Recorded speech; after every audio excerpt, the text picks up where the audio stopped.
Pada zaman Mesir kuno, seorang Fir'aun mengamati sungai Nil yang legendaris dari istananya, berusaha menghilangkan pengaruh mimpi yang dialaminya.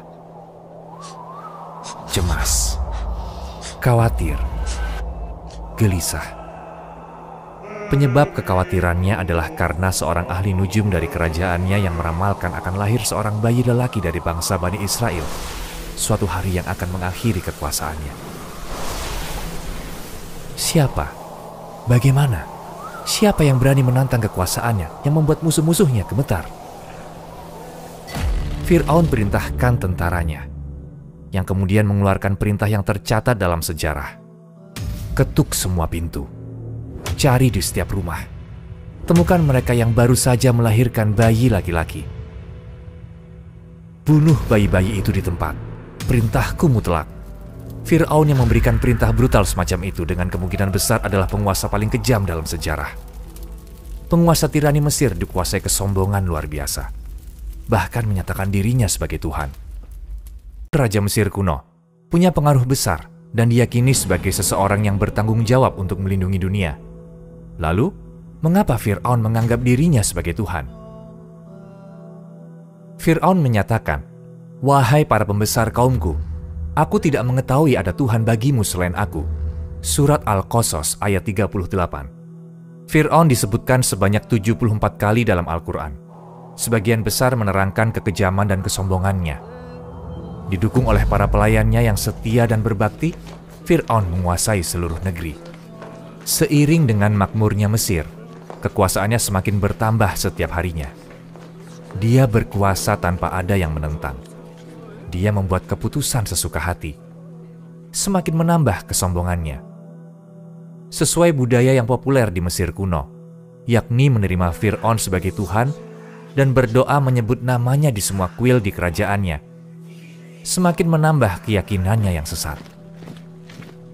Fir'aun hidup bahagia, menyiksa orang, tidak sadar apa yang akan terjadi.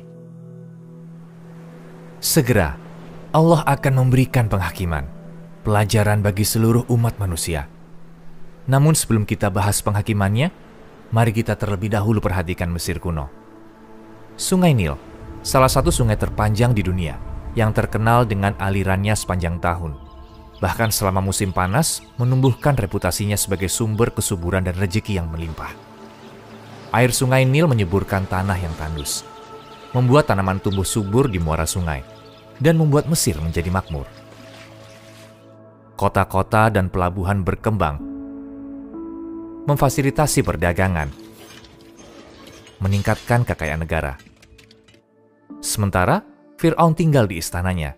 Penduduknya, terutama kaum budak, bekerja siang malam menjaga roda perekonomian. Para budak bertugas sebagai buruh kasar, termasuk pembuatan perkebunan yang marak pada masa itu. Nabi Yusuf pernah menjabat sebagai menteri Mesir, menyebarkan agama Islam. Namun setelah beliau meninggal, masyarakat Mesir kembali ke keyakinan kunonya. Terdorong oleh keinginan balas dendam, masyarakat Mesir memperbudak keturunan Nabi Yusuf dan saudara-saudaranya, Bani Israel. Di tengah-tengah penderitaan para budak, Fir'aun dikelilingi penasihatnya yang membantunya mengurus kekuasaannya. Salah satu penasihat itu, Karun, yang punya harta melimpah seperti disebutkan di Al-Quran.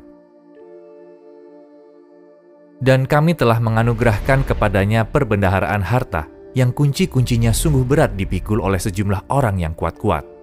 Ingatlah, ketika kaumnya berkata kepadanya, "Janganlah engkau terlalu bangga. Sungguh, Allah tidak menyukai orang yang membanggakan diri." Surat Al-Qasas ayat 76. Sementara Al-Quran menerangkan pada kita harta Karun yang berlimpah, juga mengisahkan kesombongannya di hadapan kaumnya, dan pada akhirnya kehancuran bersama hartanya. Penasihat Fir'aun yang berpengaruh lainnya adalah Haman, seorang yang berkedudukan tinggi, mengawasi banyak tambang sebagai menteri. Namun sama seperti Karun, Haman juga melenceng dari jalan yang benar karena keinginannya. Sekarang mari kita bahas mimpi Fir'aun dan awal mula perubahan besar. Fir'aun bermimpi, seorang bayi lelaki dari Bani Israel, yang lahir malam itu akan bangkit dan menggulingkan tahtanya. Setelah mengartikan mimpi itu, Fir'aun perintahkan membunuh semua bayi laki-laki yang lahir malam itu. Salah satu bayi yang lahir malam itu adalah Nabi Musa alaihissalam. Tentara Fir'aun mengunjungi semua rumah, mengeksekusi semua anak laki-laki. Ibu Nabi Musa mendengar berita mengerikan ini. Menghadapi pembunuh kejam yang ingin merenggut putranya, apa yang bisa dia lakukan? Satu hal yang bisa dia lakukan, yakni memohon dan berdoa pada Tuhan. Dia tahu bahwa hanya Allah yang bisa menyelamatkan putranya. Doanya yang tulus menggetarkan surga. Di saat-saat kritis itu, Allah memberinya ilham dan berfirman, "Susuilah dia, dan apabila engkau khawatir terhadapnya, maka hanyutkanlah dia ke sungai Nil, dan janganlah engkau takut, dan jangan pula bersedih hati. Sesungguhnya kami akan mengembalikannya kepadamu." Surat Al-Qasas ayat 7. Ibu Nabi Musa merasa lega setelah menerima ilham. Dia menyusui putranya dan memeluknya. Namun kedamaian itu segera berakhir saat para tentara mendekati rumahnya. Rasa takut itu muncul kembali. Tanpa pilihan lagi, dia membawa putranya ke sungai Nil. Langkah kaki tentara semakin dekat. Dia merasa tidak berdaya. Sebuah keputusan yang memilukan. Membiarkan putranya hanyut di sungai atau menyaksikan para tentara membunuh putranya di hadapannya. Saat tentara semakin mendekat, dia yakin pada Allah dan meletakkan bayinya di wadah dan menghanyutkannya di sungai Nil. Dia tetap bertahan, ingin mencegat para tentara dan melindungi putranya. Saudari Nabi Musa diam-diam mengikuti wadah yang hanyut itu, mengawasi saudara laki-lakinya yang masih bayi. Wadah itu akhirnya sampai di istana Fir'aun. Asia, istri Fir'aun, melihat ada wadah di sungai saat dia berjalan menyusuri sungai. Dia terkejut saat membukanya dan menemukan seorang bayi lugu dan tanpa dosa. Hatinya terharu melihatnya. Dia langsung menemui Fir'aun, menyatakan rasa sayangnya pada bayi itu dan meminta agar dia tidak disakiti. Setelah melihat bayi itu dikeluarkan dari wadah, istri Fir'aun bicara padanya. "Dia adalah penyejuk mata hati bagiku dan bagimu. Janganlah engkau membunuhnya. Mudah-mudahan dia bermanfaat kepada kita, atau kita ambil dia menjadi anak." Sedang mereka tidak menyadari. Surat Al-Qasas ayat 9. Setelah Fir'aun setuju, Musa mulai tinggal di istana. Tidak menyadari ini terjadi, ibu Musa mengalami perasaan yang campur aduk. Dia merasa lega mengetahui perintah Allah menjadikan bayinya di istana Fir'aun, meskipun dia memerintahkan membunuh semua bayi laki-laki. Dia tetap merasa cemas. Hingga suatu hari terdengar kabar, istana sedang mencari ibu susu untuk bayi yang sudah menolak ibu susu lainnya. Berharap bahwa bayi itu mungkin putranya, dia pergi ke istana dan melamar sebagai ibu susu. Secara mengejutkan, bayi itu mau, membuat istri Fir'aun agak terkejut. Tentu saja, dia tidak tahu jika dia ibu kandung Musa. Sehingga, Musa tumbuh di istana dengan dirawat oleh ibunya. Saat tumbuh dewasa, Musa menunjukkan sikap terpercaya dan jujur, memberikan pengaruh positif pada orang-orang di sekitarnya. Pada akhirnya, Allah mengamanahkan dia sebagai seorang rasul menghadapi Fir'aun, penguasa sombong yang mengaku sebagai Tuhan dan mengajak dia mengakui Tuhan semesta alam.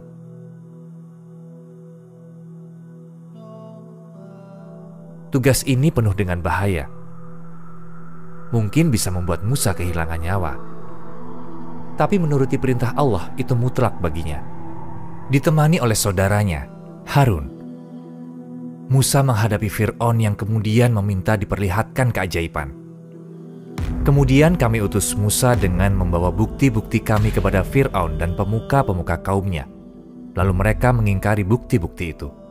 Maka perhatikanlah bagaimana kesudahan orang-orang yang berbuat kerusakan.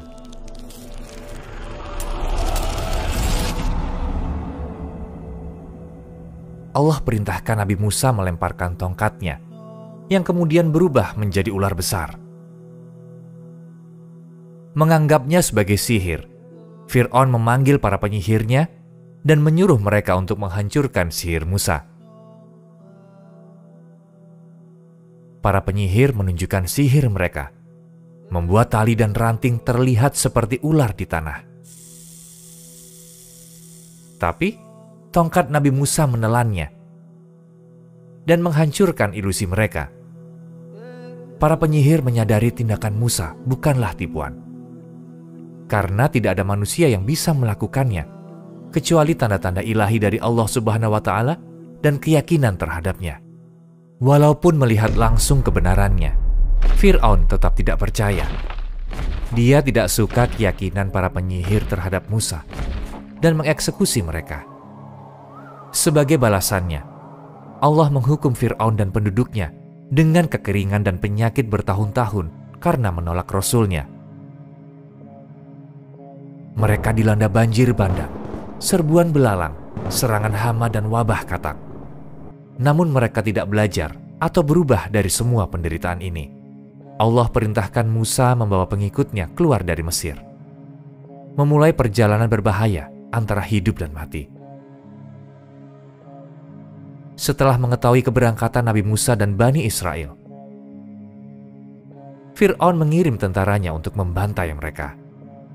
Dia tiba di rombongan Nabi Musa di pantai Laut Merah, mengepung mereka dari semua arah. Di belakang mereka ada tentara Fir'aun yang kejam.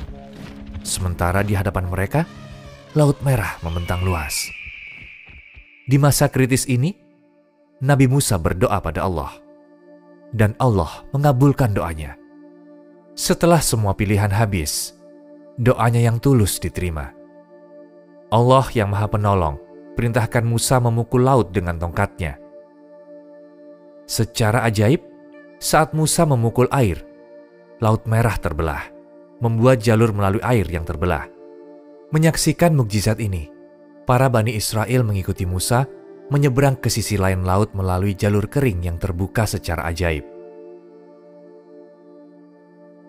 Fir'aun dengan kesombongannya melihat keajaiban ini, tetap perintahkan tentaranya mengejar Nabi Musa dan pengikutnya. Saat Fir'aun dan tentaranya berada di tengah laut, Allah berikan perintah, dan air yang mengamuk menelan tentara yang kafir. Laut menelan Fir'aun dan tentaranya. Dan kami selamatkan Bani Israel melintasi laut. Kemudian Fir'aun dan bala tentaranya mengikuti mereka untuk menzolimi dan menindas mereka. Sehingga ketika Fir'aun hampir tenggelam, dia berkata, "Aku percaya bahwa tidak ada Tuhan melainkan Tuhan yang dipercayai oleh Bani Israel. Dan aku termasuk orang-orang Muslim berserah diri." Namun Allah menjawab, "Mengapa baru sekarang kamu beriman? Padahal sesungguhnya engkau telah durhaka sejak dahulu, dan engkau termasuk orang yang berbuat kerusakan. Maka pada hari ini kami selamatkan jasadmu, agar engkau dapat menjadi pelajaran bagi orang-orang yang datang setelahmu. Tetapi kebanyakan manusia tidak mengindahkan tanda-tanda kekuasaan kami." Surat Yunus ayat 90 hingga 92. Gelombang besar menelan Fir'aun dan tentaranya, sehingga Allah melindungi mereka yang beriman dari kejahatan mereka yang kafir. Setelah Fir'aun tenggelam, jasadnya ditemukan dan diawetkan menjadi mumi. Namun kematiannya dicatat sebagai kematian alami dalam catatan istana.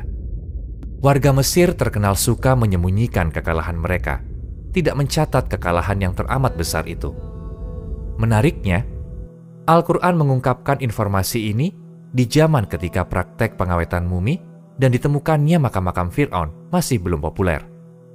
Namun pada abad-abad berikutnya, yakni abad ke-18 dan ke-19, makam-makam ini ditemukan, dan jasad mumi para Fir'aun sekarang dipamerkan di museum. Kisah ini menjadi pengingat setiap individu punya kebebasan memilih dan menjalani hidupnya, dan pada akhirnya meninggalkan dunia ini. Fir'aun mengingkari Allah, sang pencipta alam semesta, dan menganggap dirinya sebagai Tuhan. Akibat dari pilihannya ini membuat dia berakhir tragis. Ada yang bilang, jiwa manusia seperti Fir'aun dan hati mereka seperti Musa. Dalam diri setiap orang, ada pergulatan seperti Nabi Musa dan Fir'aun. Nafsu kita mendorong kita pada egois dan angkuh, seperti sifat Fir'aun. Benar? Jadi mari kita sinari hati kita dengan cahaya Al-Quran dan menjaganya agar tetap bersih. Sehingga kita bisa menang pada konflik dalam diri kita. Mari kita kembali pada Allah sebagai hamba, bukan kafir. Kekafiran Fir'aun bertahan hingga ajalnya. Dia hidup membangkang dan tidak taat pada Allah. Dan keimanannya di akhir hayatnya tidak diterima. Apa gunanya bilang aku percaya setelah semuanya ditunjukkan? Jika kita masih bisa menonton video ini, kita masih punya waktu bertobat, memperbaiki hidup kita, dan mohon ampun pada Allah. Kita tidak seburuk Fir'aun. Tapi ingat, Fir'aun dulunya juga bayi yang tidak berdosa. Namun dosa-dosanya menumpuk dan mengunci takdirnya. Semoga Allah membuka pintu hati kita sebelum ajal menjemput. Surat Al-A'raf ayat 103.